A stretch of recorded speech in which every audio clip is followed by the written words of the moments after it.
நான் பிரசங்கத்துக்கு போகிறதுக்கு முன்னாடி ஒரு சின்ன கதை சொல்லலான்னு ஆசையாக இருக்கேன். ஒரு மேய்ப்பன் வந்து ஒரு ஆடு வளர்த்துட்டு இருந்தார்.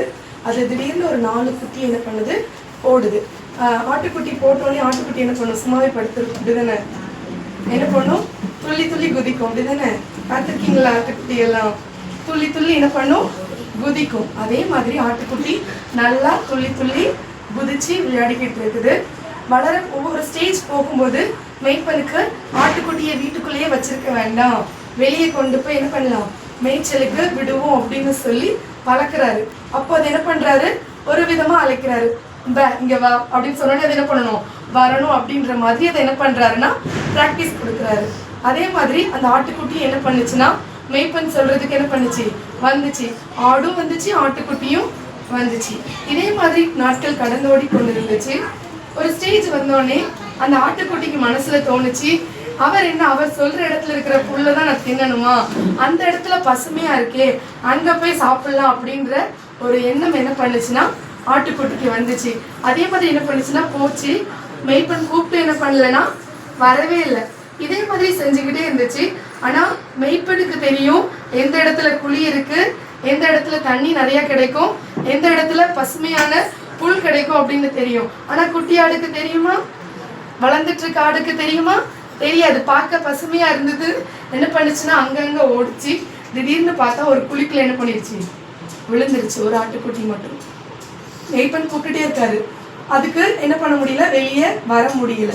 அதுக்கப்புறம் மேய்ப்பன் கூப்பிட்டோன்னே அது என்ன பண்ணும், சத்தம் கொடுக்கும், அப்படி தானே? அதே மாதிரி அதை சத்தம் கொடுத்து மேய்ப்பன் போய் என்ன பண்ணாருன்னா அதை கூட்டிட்டு வந்தாரு. அதே மாதிரி தான் நம்ம மேய்ப்பனும் நம்மளை என்ன பண்றாருன்னா நல்வழியில நடத்தணும் அப்படின்றது நம்ம மேய்ப்பனுக்கு ஆசை. நம்ம மேய்ப்பன் யாரு, ஏசு கிறிஸ்து. ஏசு கிறிஸ்துக்கு ஆசை என்னன்னா, என் பிள்ளைங்க என்னுடைய வார்த்தையின்படி நடக்கணும், நான் கூப்பிடுற உடனே என்ன பண்ணிடணும், என்கிட்ட வரணும், நான் பேசுற பேச்ச நான் எப்படி பேசுறேனோ அதை என்ன பண்ணணும், என் பிள்ளைங்க காது கொடுத்து கேட்கணும். ஆனா நம்ம என்ன பண்ண மாட்டேங்கிறோம்னா உட்காந்து நம்மளுடைய விண்ணப்பங்களை செலுத்திட்டு அவர் என்ன பேசுறாருன்றது என்ன பண்றது இல்லை, கேட்கறது இல்லை. கேட்கலன்னு வச்சுக்கோங்களேன், நம்ம எந்த இடத்துல இருக்கிறோம், எதுல வழி விலகி போவோம் அப்படின்றது தெரியாது. சரி, அவருடைய சத்தத்தை எதுல கேட்கலாம் அப்படின்னு பார்த்தீங்கன்னா நம்ம வேத வசனங்கள் என்ன பண்ணலாம், கேட்கலாம். அந்தந்த நாளைக்குரிய அன்னன்னைக்குரிய வசனங்கள் என்ன பண்ணணும்னா நம்ம கூட பேசும். இன்னைக்கு நான் எப்படி வாழணும் அப்படின்றத என்ன பண்ணணும்னா அன்னன்னைக்கு எனக்கு என்ன பண்ணும், வசனங்கள் கற்றுக் கொடுக்கும். மகளுக்கு நல்லா வாசிக்க தெரியும், இனிமே என்ன பண்ணிடணும், டெய்லி ஒவ்வொரு அதிகாரம் முடிந்த அளவுக்கு என்ன பண்ணிடணும், 3 அதிகாரமாவது உட்கார்ந்து பொறுமையா என்ன பண்ணும், 1/2 hour ஆனாலும் பரவாயில்லன்னு வாசிக்கணும். அந்த வசனங்கள் புரியுற மாதிரி என்ன பண்ணணும், வாசிக்கணும். வாசிக்கும் பொழுதுதான் என்ன பண்ணணும், அவர் நம்ம கிட்ட என்ன பேசுறாரு அப்படின்றது நம்மளுக்கு தெளிவா புலப்படும். நீங்க வசனத்துல தெளிவா இருந்தீங்கன்னா அவர் காதுல கேட்கறது என்ன பண்ணணும்னா உங்களுக்கு அதுக்கப்புறம் தான் புரிய ஆரம்பிக்கும். நம்ம வசனத்துல என்ன பண்றது இல்ல, தெளிவா இருக்கிறது இல்ல. பாருங்களேன், காயுவை குறித்து யோவான் சொல்றாரு, அவர் சகோதரர் வந்து நீ சத்தியத்திலே நடந்து கொள்ளுவாய் அப்படின்னு 3ஆவது வசனத்துல போட்டிருக்கு. பாருங்க, அவன் என்ன பண்றான், காயு சத்தியத்துல நடக்கிறான். நம்மளும் வசனத்தின்படி நடக்கும்போது பாத்தீங்கன்னா உண்மையா இருக்கும். எந்த ஒரு விஷயத்தையும் என்ன பண்ண மாட்டோம், பொய் சொல்ல மாட்டோம். மேய்ப்பன் கூப்பிட்டா உடனே வந்திருக்கலாம், அது கீழ்ப்படியாத ஒரு குணம். பொய் கீழ்ப்படியாம என்ன பண்ணணும்னா அடுத்தது பொய்ய சொல்றதுக்கு என்ன பண்ணுவோம், தூண்டிடும். ஆனா சத்தியத்தின் நடக்கிற பிள்ளைங்க என்ன பண்ணுவாங்க, உண்மையை பேசுவாங்க. அப்போ நம்ம ஒருவேளை வாயில பொய் வருதுன்னா நம்ம என்ன பண்ணல, வசனத்தின்படி நடக்கல. மகளுக்கும் சொல்றேன், நம்ம வாயில தெரியாம வரும். ஏன்னா உலகத்துல இருக்கிறோம், யதார்த்தமா என்ன பண்ணிடுவோம், பொய்களை பேச ஆரம்பிப்போம். அப்போ நம்ம மனசுக்குள்ள தோணணும், நான் சத்தியத்தின்படி என்ன பண்ணல, நடக்கல அப்படின்ற எண்ணம் என்ன பண்ணணும், எனக்குள்ள வந்துடணும். சத்தியத்தின்படி நடக்கிறவங்க உண்மையை தான் பேசுவாங்க.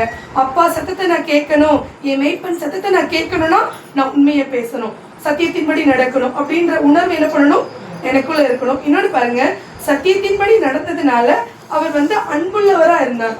நீங்க கீழே 6ஆவது வசனத்துல போட்டிருக்கோம், அவர் அன்பை குறித்து மற்றவங்க என்ன பண்ணாங்களா, சாட்சி கொடுத்தாங்களாம். ஃபர்ஸ்ட் உண்மையை குறித்து சாட்சி கொடுத்தாங்க, 2வது அன்பு. யார் மேலேயும் வீணா கடிந்து கொள்கிற ஒரு குணம் இருக்காது. தெய்வ அன்பு என்ன பண்ணும்னா எனக்குள்ள இருந்து வெளிப்படும். எப்போ, சத்தியத்தின்படி நடக்கும்போது. எப்போ, வசனத்தின்படி நடக்கும்போது. நான் எப்போ வசனத்தின்படி நடக்க ஆரம்பிக்கிறேனோ, வசனத்தை வாசிக்க தான் அதன்படி என்ன பண்ணுவோம், நடக்க ஆரம்பிப்போம். வசனத்தின்படி நான் நடக்கிறேன்னா என் வாயில போய் வந்தாலும் நான் என்ன பண்ணிடுவேன், மாறி உண்மையை பேச ஆரம்பிச்சிருவேன். ஒருவேளை யார் மேலேயாவது கசப்போ கோபமோ வரும், இயல்பு, ஏன்னா உலகத்துல இருக்கிறோம், வரும். ஆனாலும் அது என்ன பண்ணிடணும்னா, தேவன் நம்மளை நேசிச்சது மாதிரி நம்மள என்ன பண்ணிடணும், அவங்கள நேசிக்கணும். மகளும் அதே மாதிரி தான், கோபம் வரலாம், ஆனா என்ன பண்ணிடக்கூடாது, பாவம் செஞ்சிடக்கூடாது. அன்பெல்லாம் என்ன பண்ணிடணும், கோபத்தை தணிச்சிடணும். அன்பு என்ன பண்ணணும்னா எல்லாத்தையும் புறம்பே தள்ளிடும். அப்ப நம்ம என்ன பண்ணிடணும், அன்பா இருக்கணும். நான் ஒருவேளை கோவப்படுறேன், இல்லைன்னா கடிந்து கொள்கிறேன் அப்படின்னா, நான் ஒருவேளை சத்தியத்தின்படி நடக்கல, அப்ப நான் என்ன பண்ணணும், அன்னைக்கு நான் என்ன ரியலைஸ் பண்ணிட்டு என்ன பண்ணணும், இயேசுவே நான் இன்னைக்கு சத்தியத்தின்படி நடக்கல, என்ன மன்னிச்சிடுங்க, என்ன பண்ணுங்க, இன்னும் உமக்குள்ள வளர்த்து கொடுங்க அப்படின்னு சொல்லி நீ என்ன பண்ணணும், கேட்கணும். ஒவ்வொரு நாள் நம்மளும் அப்படிதான், நம்ம எல்லாருமே வளர்ந்துடல, இன்னும் அவருடைய சத்தத்தை கேட்கறதுக்கு பின்தங்கி தான் இருக்கிறோம். அப்போ நம்ம யோசிக்கணும், எந்த இடத்துல வீழ்ச்சியில நம்ம இருக்கிறோம், உண்மை பேசுறது இல்லையா, மற்றவங்களை நேசிக்கிறது இல்லையா அப்படின்றத என்ன பண்ணணும், கவனமா இருக்கணும். இன்னொன்று 3வது போட்டிருக்கு பாருங்க, 11வது வசனத்துல, நீ பிரியமானவனே நீ தீமையானதை பின்பற்றாமல் நன்மையானதை பின்பற்றினார். அப்போ பாருங்க, அந்த ஆட்டுக்குட்டி என்ன பண்ணுச்சுன்னா, நன்மையானது என்னது, மேய்ப்பன் சத்தத்தை கேட்டு அதன்படி நடக்கிறது. ஆனா அதை விட்டுட்டு என்ன பண்ணிடுச்சு, தீமையானதுல போயிடுச்சு. இதே மாதிரிதான் உலகத்துல நிறைய காரியங்கள் என்ன பண்ணணும்னா நம்மளை இழுக்கும்.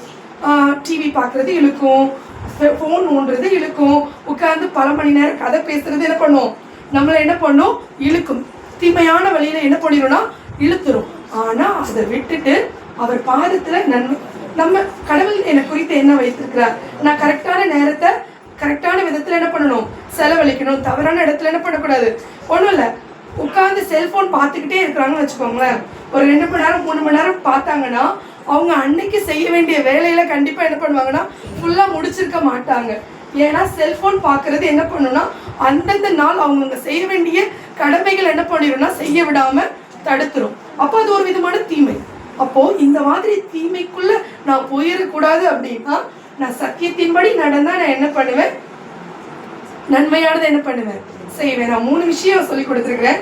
சத்தியத்தின்படி நடக்கும்போது உண்மையா இருப்போம், சத்தியத்தின்படி நடக்கும்போது அன்பா இருப்போம், சத்தியத்தின்படி நடக்கும் பொழுது நம்ம என்ன பண்ணுவோம், நன்மை செய்கிறவர்களா இருப்போம்.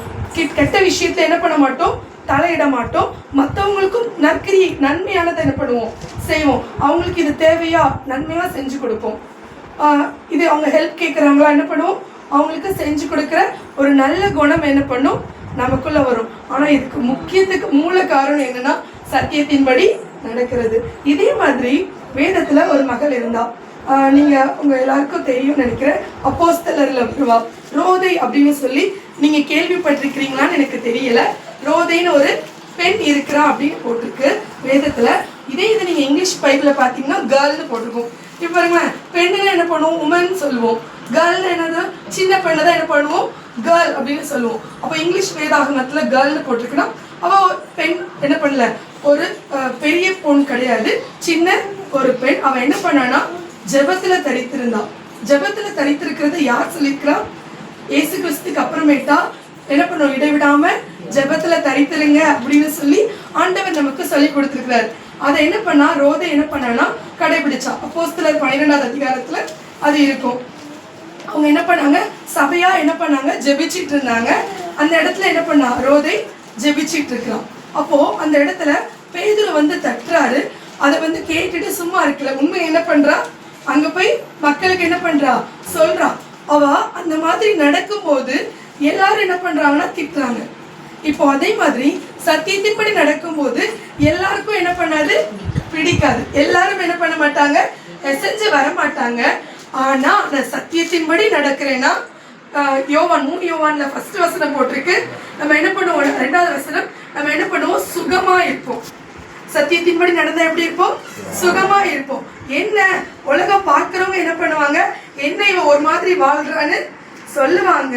ஆனா நம்ம வாழ்க்கையில இடரில் நம்ம என்ன பண்ணுவோம், சுகமாய் இருப்போம்.